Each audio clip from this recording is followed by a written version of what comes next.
A young warrior arrives at a secluded mountain dojo, burdened with ambition yet shackled by hesitation. Every thought races ahead, planning victories before the battle has begun.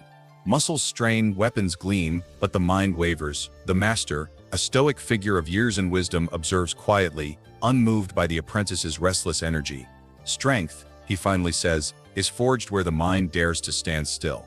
No weapons, no sparring, only silence, only presence. The warrior fidgets, impatience rising like wildfire, yet he cannot move without permission. Each day brings the same unyielding routine, sweeping stones, tending gardens, walking through misty paths, and sitting with his own thoughts. Fear surfaces, ego rebels, doubt whispers. This is the crucible where the Musashi way begins.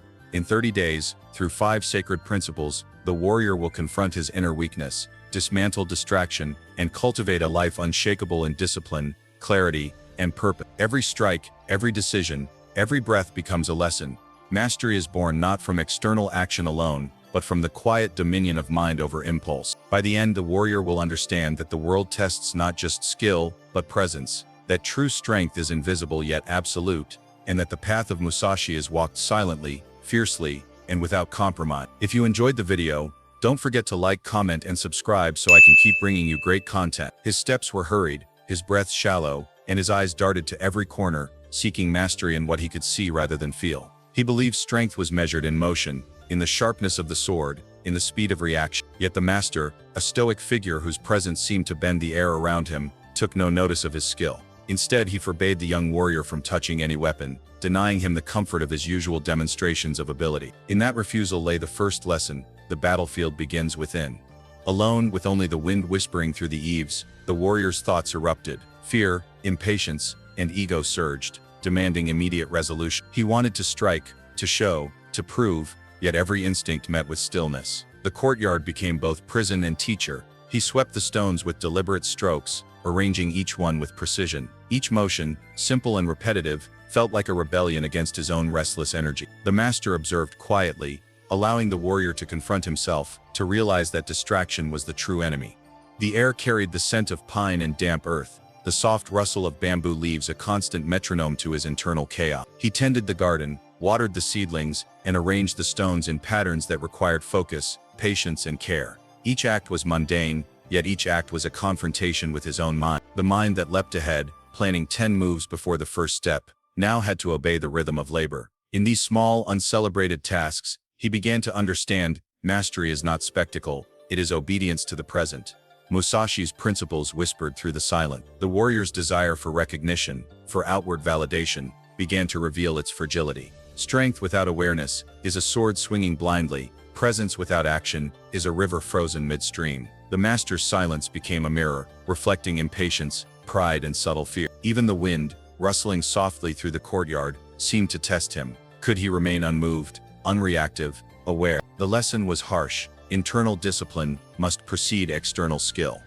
Hours became days, and the repetition began to dissolve the warrior's urgency. The mind that once leapt to every imagined future now lingered on the simple act of sweeping, the placement of a stone, the curve of a leaf. Attention sharpened, awareness deepened. Fear of being inadequate still arose, but he began to observe it rather than act from it. The restless energy that had defined him began to channel itself through deliberate, measured action. Even silence, once oppressive, now became a teacher, revealing the contours of thought and impulse. The master finally spoke, his voice low, deliberate, unshaken by the passage of time. The mind is the first battlefield. Conquer it, and the body will follow. Restless thought is a disease, and only presence is the medicine. The warrior bowed, not in ceremonial respect, but in recognition of the truth he had glimpsed. Mastery begins internal. The strength he sought in speed and motion was born of discipline, attention, and presence, cultivated quietly, invisibly, in obedience to the rhythm of life itself. By the end of the first week, the warrior no longer sought constant action. He could sit for hours, observing the subtle shifts of sunlight across the courtyard, the movement of clouds over the distant peaks, the tiny tremor of leaves in the wind. Each observation was a step toward understanding that force without awareness is hollow, motion without purpose is waste. The dojo, once a place of tests and demonstrations, became a mirror in which he saw himself more clearly than ever before. And as the first dawn of real comprehension broke over the mountaintops, he understood the path he must walk.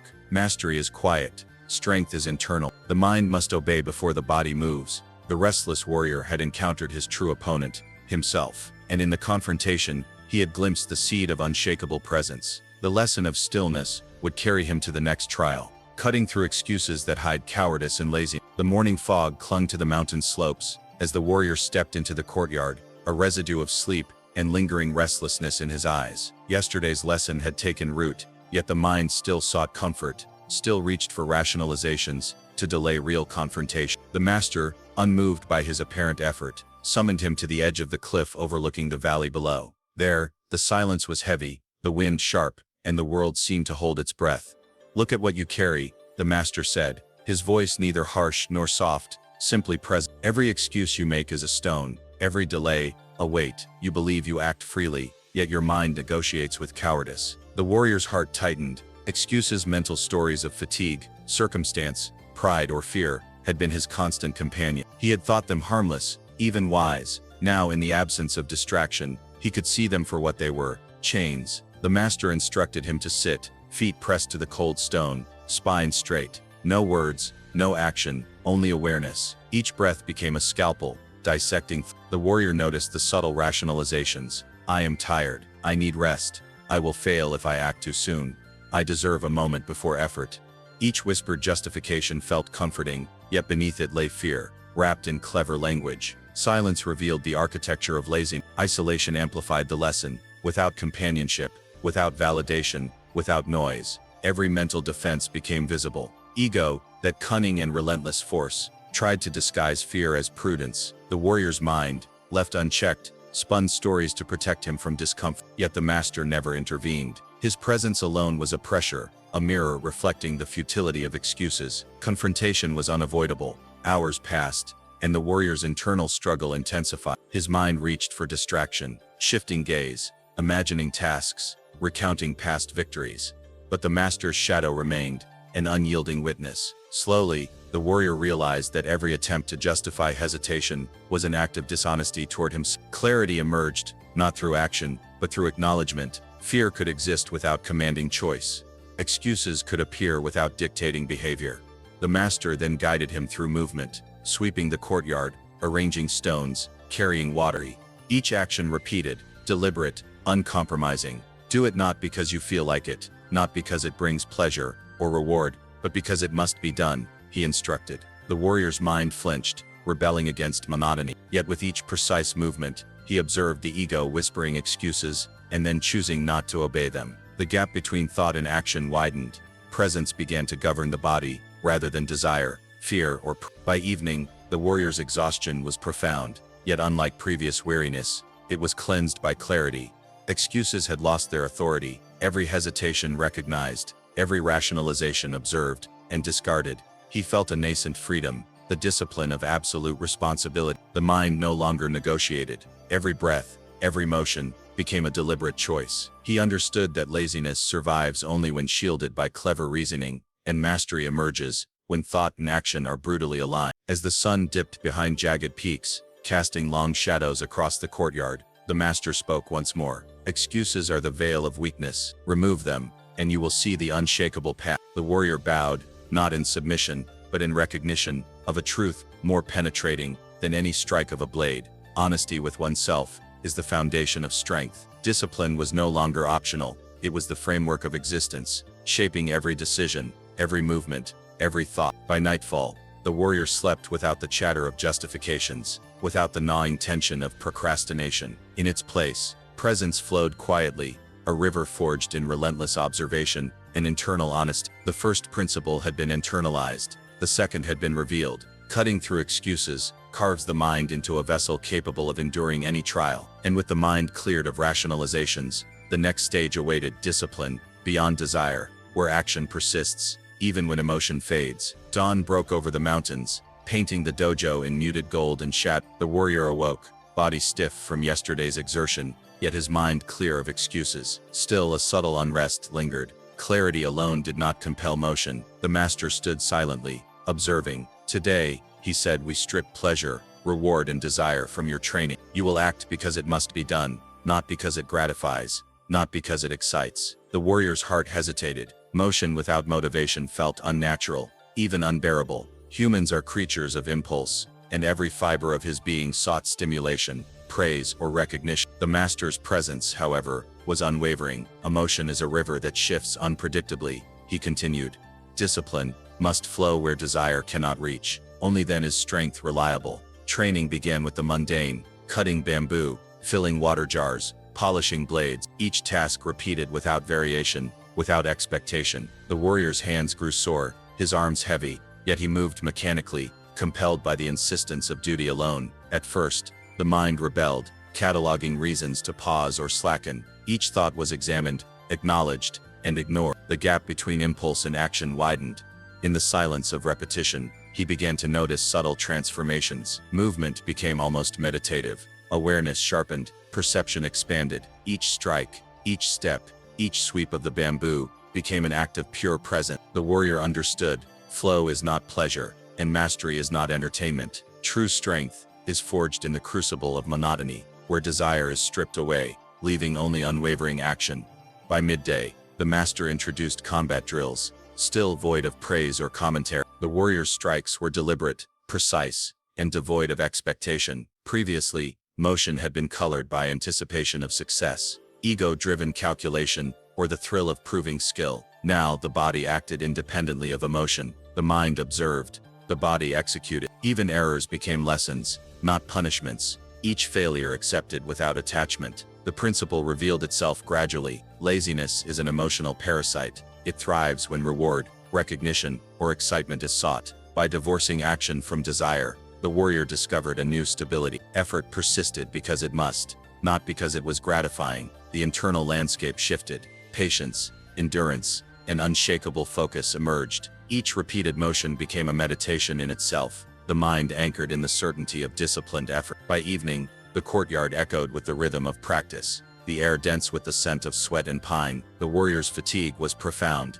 yet it was accompanied by a quiet satisfaction distinct from pleasure. He had glimpsed a higher order. Discipline does not bend to emotion, it shapes it. The unshakable mind requires that the body obey even when desire is absent. Flow, clarity, and mastery arise not from feeling, but from adherence to principle. As darkness fell, the master watched the apprentice in silence, satisfied in the knowledge that the seed had been sown. The warrior's hands were blistered, his body exhausted, but his will had grown. He understood now that discipline is not conditional, that mastery is independent of fleeting emotion, and that true warriors act without waiting for the mind to be convinced. That night, as the wind rustled the bamboo outside, the warrior lay awake, feeling for the first time the steadiness of a will anchored not in motivation, but in principle. He realized that the path forward was no longer a choice, it was a command to the self. Every step would be deliberate, every strike intentional, every action beyond desire, beyond hesitation, beyond excuse. And with the mind trained to act without craving,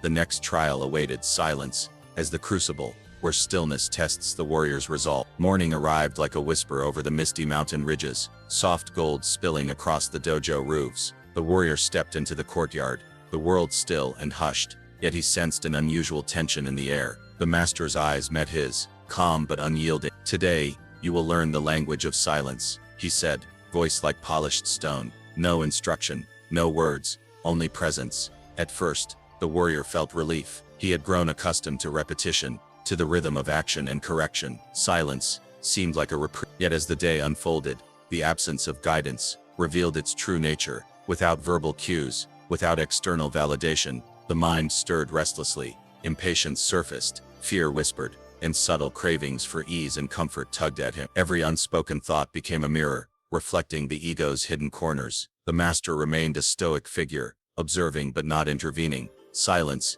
is pressure, he finally spoke, breaking only the space between instruction and comprehension. It exposes weakness and strengthens resolve. The mind cannot hide. The warrior acts, or he falters. The warrior realized that without words, his own mind became the fiercest opponent. He could no longer rationalize in action, with excuses or anticipate guide. Every impulse to flee discomfort, to seek distraction, was confronted in the stillness. He sat cross-legged, for hours, focusing on breath, posture, and awareness of the body's alignment with the earth. Time stretched, and the mind's chatter intensified. Thoughts of failure, doubt, and desire surfaced like storm waves, crashing relentlessly. Yet gradually, clarity emerged. He noticed the spaces between thoughts, the brief gaps where awareness existed, without judgment. In these moments, presence deepened, action became deliberate, even without instruction, reaction, precise, even without anticipation. He discovered that silence was not emptiness,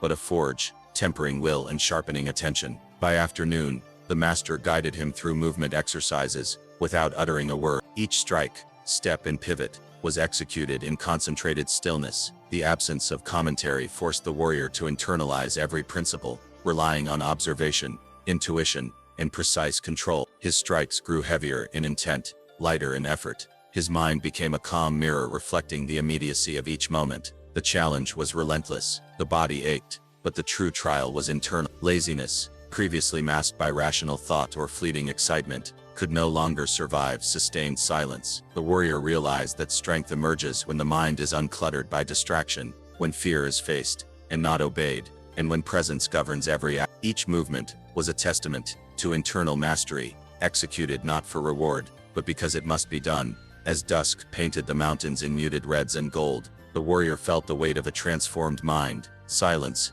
had revealed both weakness and resilience, fear and clarity. The courtyard, once familiar, now seemed a sacred arena where internal battles were fought and won in stillness. The principle became undeniable. Mastery is forged in quiet endurance, presence in precision, and will in sustained confrontation with the self. That night, as the wind stirred the bamboo outside and shadows lengthened across the dojo, the warrior understood, discipline is not obedience to external command, but obedience to self. The mind, sharpened by silence, now guided the body without hesitation. Every action, from the simplest sweep to the most intricate movement, demanded focus, intention, and presence. With silence as his crucible, the warrior prepared for the next test, the relentless path of consistency, where daily repetition would carve strength invisible, yet unshakable into mind, body and spirit. Dawn spilled pale light across the mountain dojo, brushing over the worn wooden floors and the neatly aligned garden stones. The warrior awoke with a quiet determination he had never felt before. Silence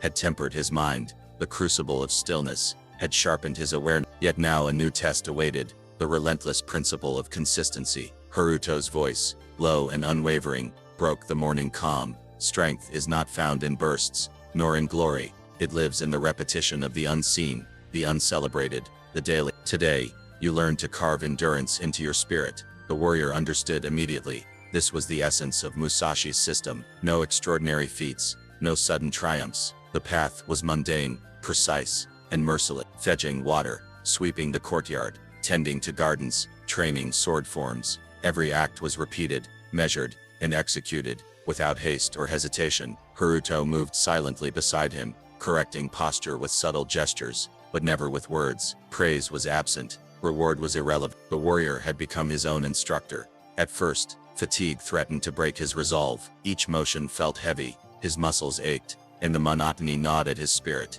The mind whispered rationalizations. Why continue? What is the point of effort without recognition? These were the whispers of laziness, persistent and seductive. Yet the warrior remembered the lessons of silence and observation. He breathed through the resistance, observing discomfort without surrender. Every repetition became a meditation, a quiet act of transformation. Haruto's presence was constant, though unobtrusive. Consistency is ruthless, he said finally, voice like stone. It does not reward the timid or impress the impatient. It demands fidelity to the path in all circumstances. Weather, fatigue, temptation, none matter, only adherence, only presence. The warrior began to notice the subtle shifts within himself. Where once effort was scattered, it now aligned seamlessly with intent. Movements became fluid, precise, efficient. The mind, trained in silence, guided each action with unshakable clarity. Repetition no longer bored him, it refined him. The mundane became sacred. He discovered that mastery is invisible during its formation, quietly accumulating strength within the mind and body, until the warrior becomes more than a sum of his actions. Days passed, indistinguishable in rhythm, yet monumental in transformation. The warrior learned to rise before dawn, to carry water, and sweep the floors without thought of reward, to strike the sword forms with unwavering focus. Each task, however small, was performed as though it bore the weight of the world. Laziness found no foothold. Resistance was met with patient, deliberate action. The spirit, previously scattered by desire and distraction, now anchored itself in lawless consistency. Through this relentless repetition, the warrior's internal landscape shifted. Pride and ego faded as the mind attuned to discipline, and a quiet joy emerged, not from applause or recognition, but from alignment with the path itself. Strength became less about raw power, and more about presence, attention, and the unbroken chain of intentional acts. Every morning,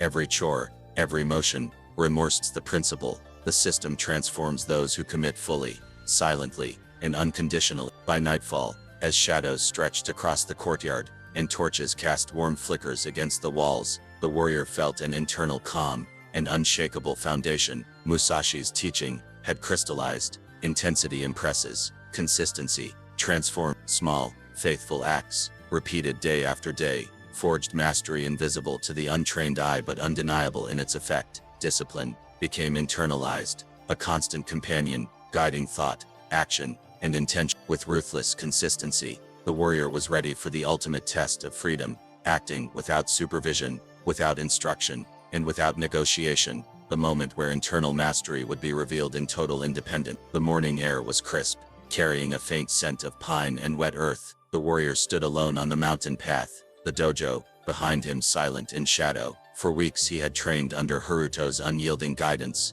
endured the crucible of silence, monotony, and ruthless consistency. Each day had built something invisible, yet undeniable: a will unshakable, a mind disciplined, a presence so complete that hesitation found no entrance. Today, the final trial awaited: freedom without supervision, instruction, or constraint. Haruto approached, his face serene, yet stern. "All that remains now is choice," he said. "No one will tell you what to do. No one will correct you. Only your mind, your body, your will." The enemy returns in a new form, optional inaction. You must decide whether to act, to move, to live with purpose, or to surrender to comfort. The warrior understood immediately. Laziness, that cunning adversary, would not disappear with command or coercion. It would speak in the voice of ease, temptation, and delay. It would ask him to rest, to postpone, to negotiate with the self. This was the ultimate test. Musashi's final principle demanded that the warrior act without debate,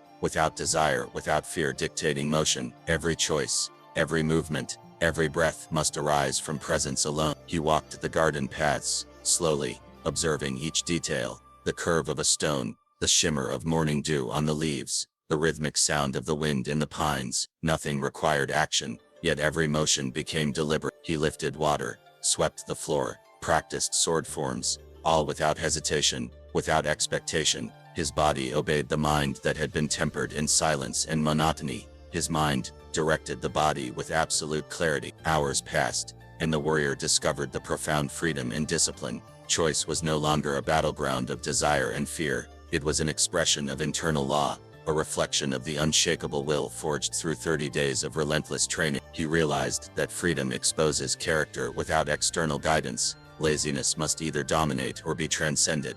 By afternoon, the warrior moved through the training yard with calm precision. The sun painted golden light across the wooden beams, illuminating the deliberate arcs of his strikes. The fluidity of motion, unimpeded by doubt or anticipation. Each movement was complete, self-contained, and unreactive. The mind did not rush ahead, the ego did not intrude. Presence guided the body, and action arose naturally. Haruto watched silently, knowing that his role had ended. The student was no longer a student in the conventional sense. He had become a warrior of self-mastery. He no longer negotiated with comfort, hesitated at uncertainty, or yielded to distraction. The principles Musashi had imparted were now living within him: ruthless honesty, internal discipline, unwavering presence, and consistency, without compromise. As twilight descended, the warrior stood atop the mountain, overlooking valleys bathed in golden light. The path ahead was uncertain, full of challenges, chaos, and unexpected trials. Yet he felt no fear, no hesitation, no need for external validation. He had become unshakable. The lessons of silence, repetition, consistency, and internal mastery would travel with him beyond the dojo. In every decision, movement, and breath, the warrior understood at last: true strength is not displayed,